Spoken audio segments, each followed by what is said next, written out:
Bapak Ibu dipersilakan duduk. Shalom. Shalom. Ya, puji nama Tuhan. Ini kita sudah masuk di bulan Desember, ya. Kita lihat saudara pohon Natal, luar biasa sekali. Dan di berbagai daerah, khususnya daerah-daerah Kristen, saudara, kalau dekat-dekat pohon Natal, orang mulai berpikir untuk beli sepatu baru, beli baju baru, dan begitu. Semuanya baru, ya. Lalu mulai menyediakan kue-kue Natal. Dan biasanya di daerah-daerah Kristen seperti kampung saya di Ambon, saudara, saya masa kecil di sana. Kalau bulan-bulan Desember begini, orang sudah mulai menghiasi rumah. Tanggal 1 Desember sudah ada pohon Natal di rumah-rumah, jalan-jalan, bahkan pemerintah daerah mengadakan lomba buat taman Natal, ya. Jadi di depan kampung-kampung, di depan klaster-klaster, di depan jalan-jalan umum itu ada taman-taman Natal yang bagus sekali, ya. Zaman dulu sebelum kerusuhan kalau di Ambon, ya. Saya nggak tahu sekarang.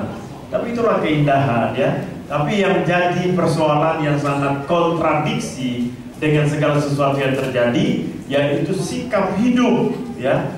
Di sana daerah mayoritas Kristen, tapi taman-taman Natal penuh di dalam kota. Tapi di tengah-tengah taman Natal, kalau malam-malam kita lihat banyak sekali pemuda-pemuda yang duduk sambil mabuk-mabuk di taman Natal, saudara, ya. Menikmati bulan Desember dengan minuman keras. Wah, ini yang sesuatu yang sangat kontradiksi. Tapi saya percaya di sini kita semua tidak seperti itu. Amin, saudara. Iya. Natal bukanlah Natal, ya. Kata satu kutipan, Natal bukanlah Natal kalau Natal itu tidak hadir dalam kehidupan kita, ya. Jadi tidak ada artinya kita merayakan Natal kalau kita sendiri tidak diubahkan, ya. Karena Kristus datang untuk mengubahkan kita. Kristus datang untuk membaharui kita. Kristus datang supaya membawa kita ke sorga. Di dalam Kristus ada keselamatan. Amin. Sebabnya tema sore hari ini, Yesus datang untuk menyelamatkan dunia, ya. Luar biasa sekali. Kita punya Allah yang berbeda dari Allah-Allah yang lain, ya. Kalau Allah-Allah yang lain mati dan lupa bangkit, apa saudara? Lupa bangkit. Sekali lagi, lupa bangkit. Itu Allah-Allah yang lain. Tapi Allah di dalam Yesus Kristus mati dan bangkit. Ini yang luar biasa sekali, ya. Kita bangga kita punya Allah seperti Dia. Mari kita sama-sama buka Yohanes pasal 3. Yohanes pasal 3 ayat yang ke-16. Silahkan kita akan membacakan itu. Yohanes pasal 3 ayat yang ke-16. Satu ayat saja, singkat, padat, tapi jelas ayat ini, ya. Yohanes 3 ayat ke-16. Karena begitu besar kasih Allah akan dunia ini, sehingga Ia telah mengaruniakan anaknya yang tunggal, supaya setiap orang yang percaya kepadanya tidak binasa, melainkan beroleh hidup yang kekal. Amin. Iya, puji Tuhan. Karena begitu besar kasih Allah akan dunia ini, sehingga Ia mengaruniakan anaknya yang tunggal itu Yesus Kristus, supaya setiap orang yang percaya kepadanya tidak binasa, melainkan beroleh hidup yang kekal. Luar biasa sekali, ya. Jadi kita lihat ayat ini berbicara sangat luas sekali. Nah, Bapak Ibu dan saudaraku yang terkasih, kalau tema sore ini diberikan kepada saya, Yesus datang untuk menyelamatkan dunia. Saya waktu mempersiapkan, saya pikir-pikir mengapa sampai dikatakan Yesus itu datang untuk menyelamatkan dunia, ya. Yang pertama, karena dunia ini memang ada di dalam bahaya, ya. Dunia ada dalam bahaya, saudara. Dunia ada dalam kehancuran sebetulnya itu, menuju kepada kehancuran. Kehancuran dalam berbagai aspek, saudara, ya. Kalau kita lihat dalam penelitian secara geologi, dalam ilmu pengetahuan bahwa bumi ini sudah tua, ya. Di mana-mana terjadi pergeseran-pergeseran, lempengan-lempengan, ya. Dari satu benua dengan benua yang lain, makanya terjadi tsunami dengan berbagai gempa-gempa bumi yang ada. Di Indonesia juga mengalami pada 2004 di Aceh, dan itu hampir di seluruh dunia merasakan tsunami yang luar biasa karena ada terjadi pergeseran lempengan, saudara. Itu menandakan bahwa bumi ini sudah tua, ya. Istilah kata kalau orang tua sudah mulai batuk-batuk, saudara, ya. Batuk-batuk orang tua itu bukan karena pilek, ya, tapi memang karena sudah rawan penyakit, ya. Yang bumi pun diibaratkan seperti begitu. Dari dunia alam semesta ataupun kita melihat dari dunia geologi seperti itu, kerusakan secara fisik Makanya Yesus datang untuk menyelamatkan. Yang berikut kalau kita lihat dalam hal apa lagi yang rusak? Moral, ya. Moralitas dunia hancur, saudara. Moralitas dunia hancur. Di dalam kitab Matius pasal 24, Alkitab katakan, bahkan dalam kitab Lukas, bahwa apa yang pernah terjadi pada zaman Nuh dan apa yang pernah terjadi pada zaman Lot, itu juga akan terjadi pada akhir zaman, di mana manusia kawin dan mengawinkan, makan dan minum, tidak mempedulikan agama. Dalam 2 Timotius pasal yang ketiga dikatakan manusia sudah tidak peduli dengan agama. Jadi secara moralitas manusia rusak. Yang terjadi pada zaman Nuh itu kerusakan moral yang luar biasa sekali. Ya, di antaranya sodomi, ya, karena kita lihat manusia tidak lagi mempedulikan Tuhan. Begitu juga pada zaman Lot. Dan ini yang menjadi tolok ukur. Alkitab katakan sebelum Yesus datang pada kedua kali, dunia akan menuju kepada kehancuran moral, di mana sama dengan yang pernah terjadi pada zaman Nuh sebelum air bah, dan pada zaman Lot sebelum dunia dimusnahkan dengan api dan belerang pada saat itu. Sodom dimusnahkan. Jadi kita lihat bahwa ada kerusakan moral yang luar biasa sekali. Nah, Bapak Ibu dan Saudara, di dalam 2 Timotius dikatakan manusia sudah tidak punya peduli lagi dengan agama, ya. Tidak peduli lagi dengan agama. Coba kita lihat dalam 2 Timotius pasal 1. Ini kondisi dunia yang ada. 2 Timotius pasal 3. Ya, coba kita baca ayat 1 sampai 5. 2 Timotius 3 ayat 1 sampai 5. Keadaan manusia pada akhir zaman. Ketahuilah bahwa pada hari-hari terakhir akan datang masa yang sukar. Manusia akan mencintai dirinya sendiri dan menjadi hamba uang. Mereka akan membual dan menyombongkan diri. Mereka akan menjadi pemfitnah. Mereka akan berontak terhadap orang tua dan tidak tahu berterima kasih. Tidak mempedulikan agama. Tidak tahu mengasihi. Tidak mau berdamai. Suka menjelekan orang. Tidak dapat mengekang diri. Garang. Tidak suka yang baik. Suka mengkhianat. Tidak berpikir panjang, berlagak tahu, lebih menuruti hawa nafsu daripada menuruti Allah. Secara lahiriah, mereka menjalankan ibadah mereka, tetapi pada hakikatnya mereka memungkiri kekuatannya. Jauhilah mereka itu. Amin. Nah, saudaraku yang kekasih, kalau kita lihat ini kondisi dunia, ya, kondisi yang hari-hari ini terjadi, bahwa dikatakan manusia pada hari-hari terakhir akan datang masa yang sukar, ya, di mana-mana sukar sekarang. Mau masuk TK aja suka, ya, kelompok pemain suka, harus banyak duit baru bisa masuk di sekolah-sekolah yang elit dan sebagainya macam, ya. Di negeri pun sudah masuk, tetap aja sulit, dipersulit. Nanti sudah lulus SD, masuk SMP juga sulit, kan begitu. SMP sulit lagi, masuk SMA sulit. Sesudah itu mau kuliah sulit lagi. Apalagi sudah kuliah mau cari kerja, sulit lagi. Jadi semua serba sulit, saudara. Di mana-mana kesulitan terjadi. Dan ini Alkitab katakan bahwa pada hari-hari terakhir akan datang masa yang sukar, ya. Jadi jangan kita kaget kalau hari ini BBM naik terus. Ini kegenapan firman Tuhan juga salah satu ini, ya. Manusia akan mencintai diri sendiri dan menjadi hamba uang, orang tidak peduli, ya. Saudara, kita lihat bahwa di sana sini terjadi gontok-gontokan sampai di dalam pemerintah pusat di Indonesia ini sendiri. Kita lihat DPR saling tonjok-tonjokan segala macam. Kalau kita lihat tarik garis ke belakang, sebetulnya ujung-ujung cuma satu, do it, tidak ada lain, ya. Berantem sana sini di berbagai macam partai, perebutan kekuasaan, ini semua tidak lain hanya karena do it, ya. Ini yang terjadi, saudara, ya. Mereka akan membual, menyombongkan diri, mereka saling menjadi pemfitnah, ya. Saudara lihat. Mereka membuat suka bohong di mana-mana. Sampai kadang-kadang kalau kita berbicara jujur, kita menjadi orang yang aneh. Betul? Kalau kita jujur sekarang aneh, saudara, ya. Karena hampir di mana-mana itu bohong. Kan begitu. Contoh yang sederhana, buat KTP harus bayar sekian, kan? Itu kita sudah ikut-ikutan bohong, kan? Karena kalau mau jujur hanya 15.000 administrasinya.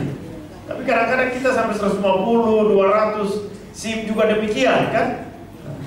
Jadi kita lihat sudah bohong di mana-mana sampai menjadi satu, seakan-akan bohong itu menjadi satu aturan. Jadi kalau kita melanggar itu justru kita yang kelihatannya bohong, padahal kita yang jujur, saudara, ya. Mereka membuat menyombongkan diri. Orang sombong banyak sekali. Mereka akan menjadi pemfitnah, ya. Mereka akan berontak terhadap orang tua, ya. Ini pemberontakan terhadap orang tua. Anak-anak muda, remaja-remaja sulit diatur, saudara. Kalau zaman saya, kalau anak-anak muda, anak remaja waktu saya masih sekolah, ketemu Pak Guru saya sembunyi, takut ketemu Pak Guru. Apalagi kalau kita tidak masuk sekolah atau belum bikin PR, padahal Pak Guru belum tahu. Dia nggak tahu kalau kita belum bikin PR di rumah, kan? Tapi tetap ketemu dia, kita udah ketakutan, kadang-kadang sembunyi. Kalau anak-anak sekarang nggak, ketemu Pak Guru malah tawarin rokok, saudara. Pak, mau nggak? Ini luar biasa sekali dulu, ya. Kalau dulu ketahuan, teman saya ketahuan merokok, saudara, dibeli itu dulu ada rokok Kansas namanya, ya. Dikasih 2 bungkus, Pak Guru suruh isap hari itu sampai habis 2 bungkus, sampai pulangnya batuk-batuk. Setelah itu sakit 1 minggu, saudara. Nggak tahu paru-parunya rusak atau enggak, ya. Dipaksain, saudara. Kalau sekarang enggak, ya kan, ketemu Pak Guru kita tawarin rokok buat Pak Guru. Luar biasa sekali, canggih anak-anak sekarang, ya. Orang tua larang, gak berontak, dia marah. Malah kadang-kadang lebih galak anak daripada orang tua. Ini anak zaman sekarang, ya. Tapi bukan di sini, ya. Anak-anak di Pantai Kapuk ini semua taat-taat, ya, luar biasa sekali. Apalagi yang hadir malam ini dalam ibadah, semua anak-anak baik, ya, puji Tuhan. Luar biasa sekali. Tidak tahu berterima kasih, tidak mempedulikan anak. Saudara, banyak sekali orang-orang yang sekarang tidak tahu berterima kasih, ya. Diberikan sesuatu pun kata terima kasih susah, ya. Kadang-kadang nggak tahu, kadang-kadang saya bingung juga apa nggak dididik. Sementara kalau kita lihat, orang tuanya didiknya bagus, tapi kok anak jadi begini, jadi kasar, jadi nggak tahu hormat. Nah, ini yang seringkali terjadi, saudara. Tidak tahu berterima kasih dan tidak peduli dengan agama, ya. Hari Minggu dia bikin jadi hari lain. Ya kan, gak perlu, gak mau tahu kalau ada ibadah. Dia utamakan hal-hal yang lain. Janji dengan teman dan segala macam itu yang diutamakan. Tidak tahu mengasihi, tidak mau berdamai, suka menjelekan orang. Saudara lihat, ya. Tidak mau berdamai, kalau sudah marah-marahi, kadang-kadang sampai mati pun gak mau diampuni, ya. Suka menjelekan orang lagi, cerita yang gitu. Tidak mau berdamai, suka menjelekan orang. Tidak dapat mengenakan garang, tidak suka yang baik. Suka berkhianat, ya. Tidak berpikir panjang, berlagak tahu, lebih menuruti hawa nafsu daripada menuruti Allah. Secara lahiriah mereka menjalankan ibadah mereka, tetapi pada hakikat mereka memungkiri kekuatan. Jauhilah mereka. Jadi secara hakikat lahiriah mereka menjalankan ibadah, setiap hari masuk gereja, rajin ibadah. Tapi begitu lihat setan lari. Seharusnya terbalik, ya kan? Balik, setan lihat kita, setan yang harus lari. Iya. Karena ada Yesus di dalam kita. Ada roh yang lebih besar dari roh-roh dunia. Tapi terbalik anak-anak Tuhan. Kenapa? Karena hanya secara lahiriah dia menjalankan ibadah. Matius 15 ayat 89 katakan, bangsa ini memuliakan Allah dengan bibir, tapi hatinya jauh. Yaitu model yang hanya masuk untuk datang ibadah secara lahiriah, tapi kekuatan ibadah itu tidak ada sama sekali. Makanya terjadi perselingkuhan di mana-mana. Terjadi maling, anak-anak Tuhan katanya tapi di sekolah masih nyontek. Ya, nggak benar seperti itu, ya. Anak-anak Tuhan tapi di tempat pekerjaan masih korupsi. Itu tidak benar, ya kan? Nah, karena tidak ada kekuatan ibadah. Kalau kekuatan ibadah itu ada, seharusnya ada kekuatan di mana kita mampu dimampukan Tuhan mengalahkan dosa, mengalahkan tipu daya iblis. Karena ada otoritas di dalam diri kita. Ya, ini kerusakan dan kebobrokan. Nah, saudara, kalau kita lihat di sini, karena kondisi moral yang seperti ini, itu yang membutuhkan Yesus perlu datang ke dalam dunia. Ya. Yesus perlu datang ke dalam dunia. Tadi saya katakan secara fisik rusak, hancur total bumi ini, ya. Dunia dalam kondisi bahaya, moralitas juga rusak, ya, kehancuran moralitas. Dan yang terpenting lagi, karena moralitas yang rusak, ya, manusia tidak memedulikan agama tadi, membuat manusia menuju kepada kebinasaan. Itu sebabnya Kristus perlu datang untuk menyelamatkan manusia. Karena tidak ada satu orang pun yang bisa menyelamatkan manusia lain daripada Tuhan sendiri. Nah, Bapak Ibu dan Saudara, dari ayat yang kita baca tadi, Yohanes pasal 3, kita kembali ke Yohanes pasal 3. Di situ ada beberapa hal yang perlu kita teliti di sini, ya. Saya melihat bahwa penting mengapa sampai dikatakan Yesus datang untuk menyelamatkan dunia ini. Salah satu hal yang terpenting, karena kita lihat kasih yang luar biasa pada dirinya. Kasih Kristus, kasih yang tidak bisa diukur dengan apapun juga yang ada di dunia ini. Nah, Bapak Ibu dan Saudaraku yang kekasih, saya mau katakan yang pertama, kasih Allah itu kasih yang tidak terbatas. Kasih Allah itu kasih yang tidak terbatas, kasih yang luar biasa, tidak dapat ditandingi dengan kekuasaan manusia apapun juga, tidak bisa ditandingi dengan kekuatan apapun juga yang ada di dunia ini. Di situ dikatakan bahwa karena begitu besar kasih Allah, artinya kasih besar Allah itu tidak bisa diukur. Alkitab berkata bahwa bumi adalah tumpuan kaki Tuhan. Luar biasa sekali. Jadi betapa besar Allah kita yang kita sembah. Kasihnya juga sangat besar, artinya tidak terbatas. Nah, Bapak Ibu dan Saudara, kalau kita lihat ya, ketika dari kelahiran Kristus sampai naiknya Kristus ke surga, di situ membawa satu gambaran ketidakterbatasannya Tuhan. Bahwa Tuhan itu sangat tidak terbatas, bahwa Tuhan itu terlalu besar dan kasihnya yang luar biasa.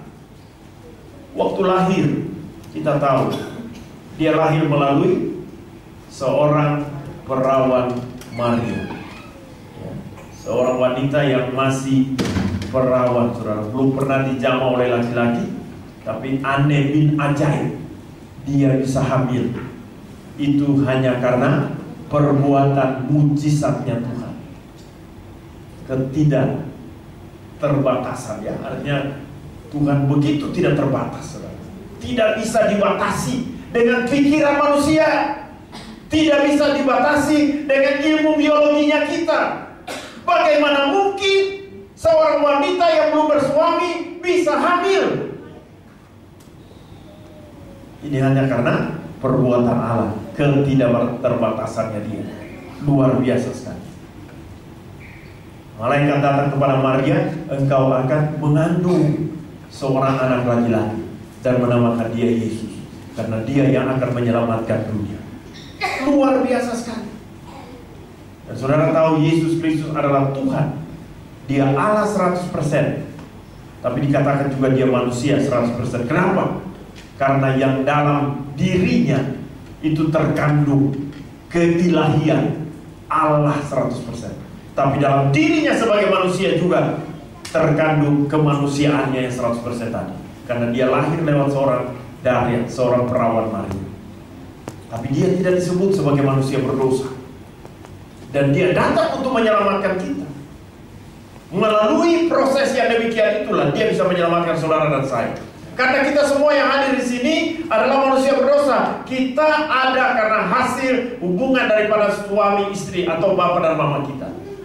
Dan kita tahu bahwa orang tua kita adalah keturunan Adam semua, termasuk saya dan saudara. Semua kita keturunan Adam, dan Adam dan Hawa sudah berdosa. Itu sebabnya Yesus datang langsung, saudara. Ya, hanya pinjam Maria punya kandungan, tapi intervensi dari sorga. Roh Kudus datang langsung, tidak melalui Yusuf, tidak melalui keturunan Adam. Itu sebabnya kandungan yang dikandung oleh Maria disebut kudus, anak yang kudus. Ingat, sperma yang di dalamnya itu bukan sperma manusia, ya, tapi dia dikandung dari Roh Kudus. Makanya dia tidak disebut sebagai manusia berdosa, karena dia bukan keturunan Adam. Saya seringkali kasih contoh, kalau orang ada dalam sumur yang dalam sekali, sumurnya punya lingkaran kira-kira 7 meter atau 10 meter, kedalaman 10 meter, bisa nggak kita menyelamatkan diri dari sumur yang licin, dindingnya di semen? Sulit sekali. Bagaimana caranya supaya kita bisa keluar? Harus ada orang dari luar, ya. Orang yang tidak di sumur. Kalau saya, Pak Markus dan Pak Edi ada dalam sumur itu, sekalipun kita tiga saling kuda-kudaan, tidak bisa keluar karena terlalu dalam, saudara. Ya. Yang kasihan saya dia bagian bawah, pengen saya, ya kan? Kita membutuhkan orang dari luar yang tidak ada di dalam sumur untuk menolong kita. Itu gambaran. Waktu manusia ada dalam dosa, manusia berdosa lain tidak bisa menyelamatkan orang lain. Saya tidak bisa menyelamatkan Pak Edi dan Pak Markus. Pak Edi dan Pak Markus juga tidak bisa menyelamatkan saya. Yang bisa menyelamatkan kita dan semua kita yang hadir orang yang tidak berdosa. Siapa manusia yang tidak berdosa? Tidak ada. Semua manusia berdosa. Hanya satu pribadi, itulah Yesus Kristus. Karena dia datang dari surga. Bisa mengerti ya? Jadi dia datang untuk mengangkat kita yang ada dalam jurang dosa ini, dikeluarkan dari jurang dosa. Nah, Bapak Ibu, ini menggambarkan ketidakterbatasannya Tuhan. Dari hal kelahiran aja sudah tidak terbatas. Waktu kematian tidak terbatas. 3 hari di dalam tanah. Kalau di dalam perut bumi 3 hari, bagaimana orang sudah busuk, sudah ada mulai belatung, sudah mulai bekerja di sana, bergerilya. Cacing-cacing dalam perut sudah mulai bergerilya. Kondisi tubuh sudah mulai bengkak. Tapi tidak bisa dibatasi. Kematian tidak bisa membatasi. Maut tidak bisa mengalahkan kuasa Allah. Kita lihat, Yesus bisa keluar. Dia bangkit, saudara, pada hari yang ketiga. Bahkan ketika dia bertemu dengan Lazarus yang sudah 4 hari mati, dia panggil Lazarus keluar. Lazarus lompat keluar, saudara. Ini luar biasa sekali. 4 hari sudah busuk. Tapi kemustahilan, tidak ada yang mustahil bagi Allah. Ketidakterbatasannya Allah lagi-lagi menyangkut dengan kematian. Naik ke surga. Saudara lihat, kalau hari ini kita lihat helikopter bisa naik, kita lihat pesawat naik, kita lihat Iron Man dan segala macam film-film yang ada, ya, banyak sekali. Batman, Superman, Superman, semua bisa terbang, saudara. Kalau Yesus naik hari ini ke surga, kita lihat, kita bilang biasa. Paling dia seperti Superman. Tapi pada zaman Kristus belum ada yang model begitu, saudara. Makanya murid-murid terheran, kok ada manusia yang bisa terangkat melawan gerak bumi, saudara. Gravitasi bumi. Gravitasi bumi itu harus jatuh ke bawah. Ini Yesus bisa melayang, saudara. Jadi kelahirannya membuktikan ketidakterbatasan Tuhan. Kematiannya membuktikan ketidakterbatasan Tuhan. Kenaikannya membuktikan ketidakterbatasan Allah. Dan itu semua mewujudkan bahwa dia lakukan itu semua karena dia mengasihi saudara dan saya. Dikatakan karena begitu besar kasih Allah akan isi dunia. Dia mengasihi kita semua. Makanya kita lihat, dia kasih Allah itu kasih yang tidak terbatas. Kasih yang tidak bisa dibatasi oleh ruang dan waktu apapun juga. Yang kedua, saudara, saya mau katakan di sini kasih Allah adalah kasih yang bersifat universal. Kasih yang umum untuk semua orang. Di dalam ayat ini dikatakan kalau tadi tidak terbatas karena begitu besar kasih Allah, artinya tidak terbatas. Dikatakan selanjutnya akan dunia ini. Bersifat universal untuk dunia, seluruh dunia, seluruh bangsa. Yesus datang bukan cuma untuk umat Yahudi. Yesus datang bukan cuma kita yang hadir malam ini. Yesus datang bukan cuma untuk orang Kristen. Tapi Yesus datang untuk semua makhluk, semua manusia yang hidup, kecil, besar, tua, muda. Dan salah satu yang dia membuktikan dia datang tidak hanya untuk satu kelompok. Dengan caranya dia lahir, saudara.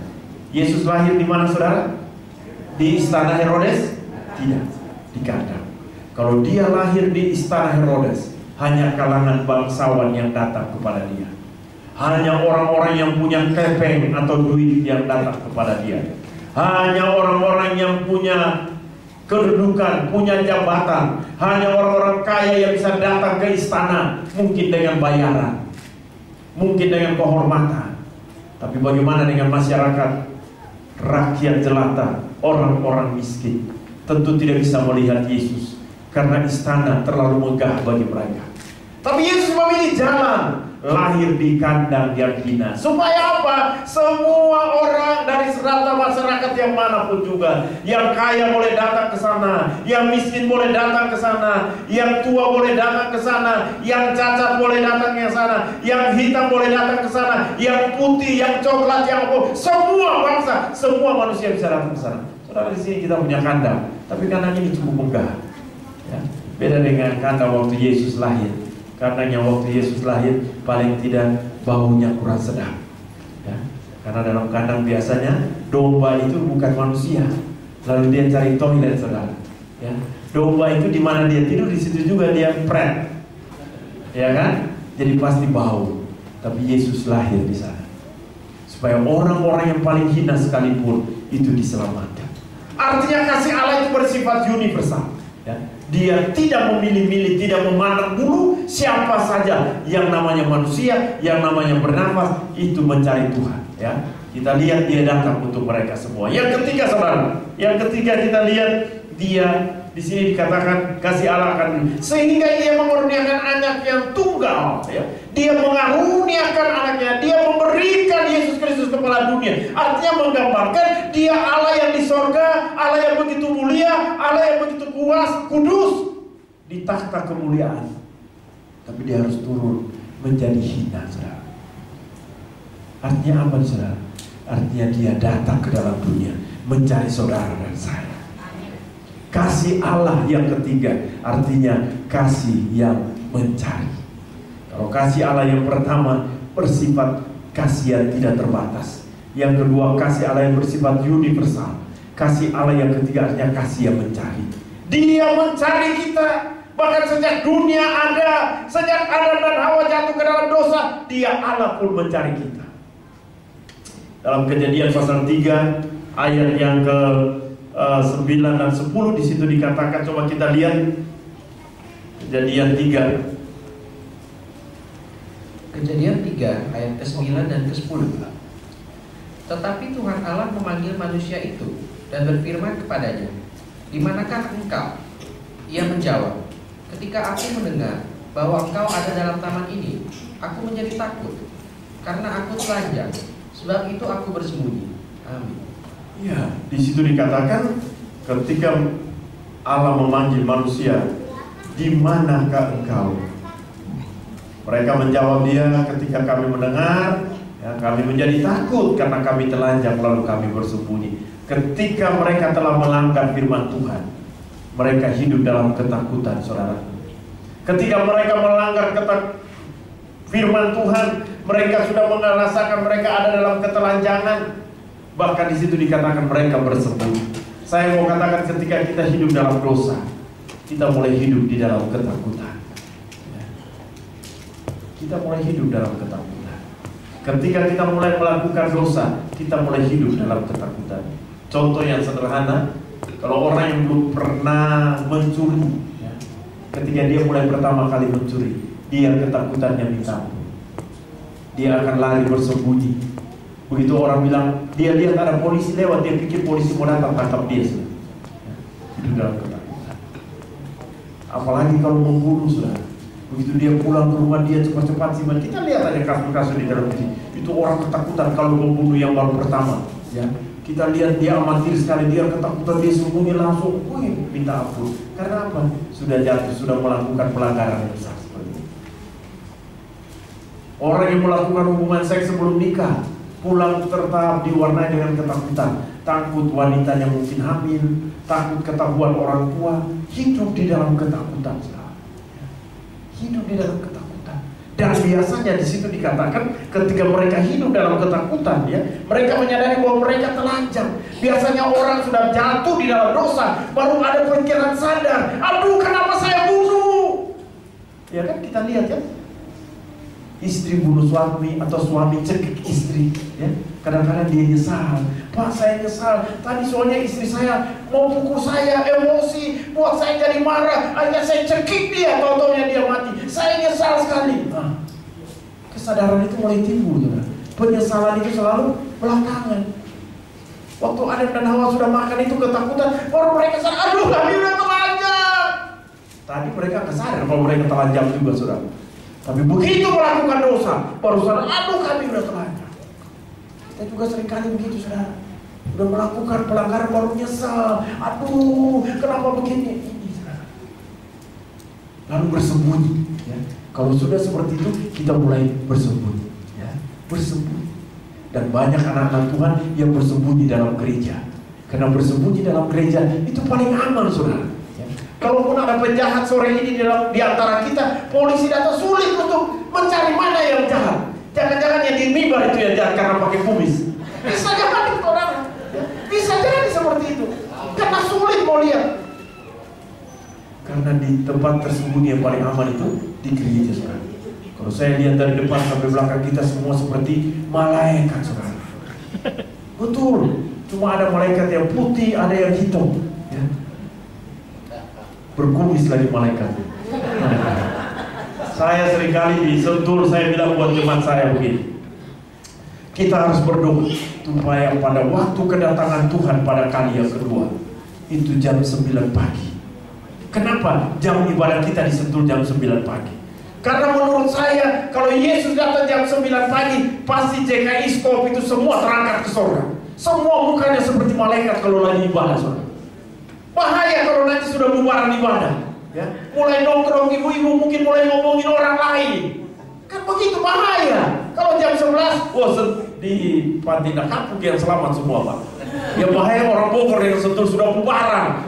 Itu bisa jadi sudah jatuh lagi di dalam dosa. Oh, bisa jadi belum tentu semua selamat itu.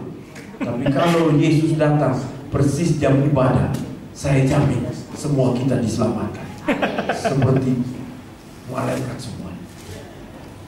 Saya tadi singgung, tempat tersembunyi yang paling aman itu di gereja. Karena seringkali kita bersembunyi di balik hal-hal yang rohani. Kadang-kadang saudara kita lagi benci orang, tapi karena di gereja kita salaman dengan dia, aduh cium pipi kanan, cium pipi kiri, kelihatan manis sekali. Padahal mungkin hatinya lagi nongkrong. Kalau bisa buat tonjok lu. Begitu, saudara. Kita bersembunyi di balik kemunafikan. Kita melayani di mimbar lompat-lompat, tapi kita nggak tahu. Mungkin hati lagi menjerit. Tapi ini yang dibicarakan bahwa mereka bersembunyi. Saudara, ketika mereka bersembunyi, Allah tidak membiarkan mereka, tapi Dia turun mencari mereka. Ini yang saya katakan hal yang ketiga. Sifat Allah, kasih yang mencari. Dia mencari. Di dalam Yohanes pasal 1 ayat yang ke-11. Coba kita lihat Yohanes pasal 1 ayat yang ke-11. Yohanes 1 ayat yang ke-11. Ia datang kepada milik kepunyaannya, tetapi orang-orang kepunyaannya itu tidak menerimanya. Amin. Ia datang kepada milik kepunyaan, tapi milik kepunyaan orang-orang yang kenal Dia itu tidak menerimanya. Orang-orang kepunyaannya tidak menerima Dia, saudara. Dia datang untuk mencari umat Tuhan. Dia datang untuk Israel, tapi Israel menolak Dia. Makanya Alkitab katakan Dia berbalik kepada bangsa-bangsa yang lain, dan anugerah itu turun kepada bangsa-bangsa yang lain. Tapi di dalam gereja Tuhan juga seringkali demikian. Dia datang mencari kita, tapi hati kita keras. Kita masuk hamba Tuhan berkhotbah, berteriak-teriak sampai suaranya sakit. Aduh, kita gak peduli. Datang hatinya membatu, pulang tambah batunya tambah keras. Bahaya, saudara. Kita tetap tinggal dalam kekerasan hati, ya. Padahal kasih Allah adalah kasih yang mencari. Kita dengar tentang dosa, bahwa dosa itu harus kita bertobat, cepat melangkah, tinggalkan kehidupan lama. Tapi kita masuk, firman Tuhan masuk telinga kanan, keluar kiri. Masih mending, saudara. Kalau keluar kiri, masih nyangkut. Yang repot kalau mantul, masuk kanan, keluar kanan lagi. Itu firman Tuhan gak nyangkut sama sekali, saudara. Mantul dia. Artinya Dia datang kepada orang yang kepunyaannya, tapi mereka menolak Dia, saudara. Mungkin seringkali pun kita alami seperti itu. Kita tahu, oh ini firman Tuhan buat saya. Tapi ketika hamba Tuhan itu mungkin tantang altar call dan sebagainya, kita keraskan hati. Ya. Jangankan sampai altar call, ya, mungkin ada unsur malu dan sebagainya. Tapi kadang-kadang kita, itu mungkin untuk suami saya lebih cocok.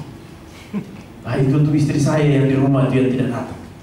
Saya mau katakan, saudara, kalau firman Tuhan datang malam ini buat kita, itu artinya Tuhan bicara buat ketorang yang hadir ini. Semua kita dari depan sampai belakang, termasuk pendeta yang berkhotbah, itu pun firman Tuhan mengajar saya dan Bapak Ibu semua. Firman Tuhan tidak bicara buat mereka yang di rumah. Artinya mereka di rumah nanti ada punya porsi tersendiri.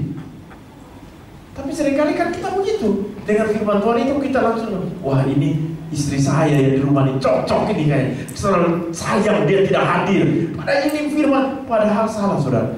Sebetulnya firman bicara buat suami yang hadir malam hari itu, supaya suami lebih dulu bertobat. Karena pemulihan itu terjadi dari diri sendiri. Kalau kita rindu satu keluarga atau satu kota dipulihkan, ya, itu mulai dari diri sendiri. Karena kalau diri sendiri dipulihkan, keluarga dipulihkan, gereja dipulihkan, saya percaya kota itu juga akan dipulihkan. Tapi seringkali kita lain kan, kita lebih tunjuk dengan jari orang lain yang harus dipulihkan dulu, karena kita merasa kita yang paling benar. Nah, Bapak Ibu dan Saudara, malam ini Yesus datang, kasihnya salah satu adalah kasih yang mencari. Dia tidak peduli apapun kondisi. Mungkin engkau merasa engkau sangat berdosa, kok kadang-kadang saya merasa, oh saya tidak layak banget. Tidak. Allah mencari engkau. Menjelang Natal ini dia datang sebagai bayi Natal. Tapi saya mau katakan itu peristiwa 2000 tahun yang lalu. Malam ini kita bukan lagi bicara tentang bayi Natal. Kita sebetulnya sementara bicara untuk bagaimana Natal itu hadir dalam kehidupan kita dari hari lepas hari, supaya mempersiapkan umat Tuhan pada waktu kedatangan Dia pada kali yang kedua sebagai Sang Mesias. Kita semua selamat, saudara, karena Dia datang itu tiba-tiba. Hari dan waktu kita tidak pernah tahu. Mungkin setelah ibadah malam ini kita semua diangkat ke surga, kita nggak tahu. Kalaupun kita belum diangkat, mungkin ada di antara kita yang inna ilahi, kita pun tidak tahu. Ya, tapi kalau kita sudah siap, kapanpun Dia panggil, kita siap. Hal yang keempat, saudara, kita lihat selain Dia kasih yang mencari.